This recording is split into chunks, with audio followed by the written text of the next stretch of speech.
నెల్లూరు నగరంలోని 48వ డివిజన్లో బాబు షూరిటీ భవిష్యత్తు గ్యారంటీ కార్యక్రమం నిర్వహించారు. ఈ కార్యక్రమంలో మాజీ మంత్రి పొంగూరు నారాయణ పాల్గొన్నారు.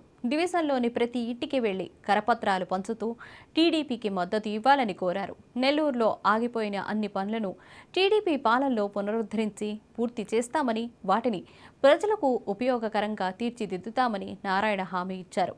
ఎమ్మెల్యేగా తనను, ఎంపీగా వేమిరెడ్డి ప్రభాకర్ రెడ్డిని గెలిపించాలని నారాయణ కోరారు.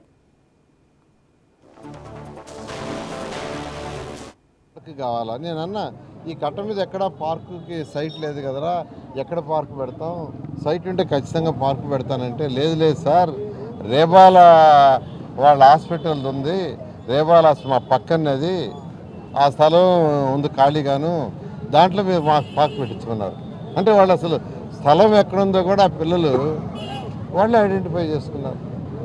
ఈ ఏరియా మొత్తానికి మాకు పార్క్ లేదు, మేము కూడా ఆడుకోవాలి కదా అని నిజంగా ఆ పిల్లలు దబాయించి అడుగుతుంటే నాకు నిజంగా ఎంత ఆనందం వేస్తుంది, ఎంత ఆనందం. ఖచ్చితంగా ప్రజలకి పార్కులు అనేవి కావాలా. సాయంకాలం అయితే పిల్లలు పోయి ఆడుకోవటం కానీ, పెద్దవాడు పోయి ఆడ కూర్చోవటం కానీ, ఆడ ఆడటం కానీ ఖచ్చితంగా ఉండాలి. ఆరోగ్య పరిస్థితులు బాగుపడాలి, ఆరోగ్యం బాగుపడాలి పెద్దలకైనా పిల్లలకైనా అంటే ఖచ్చితంగా పార్కులు ఉండాల్సిందే.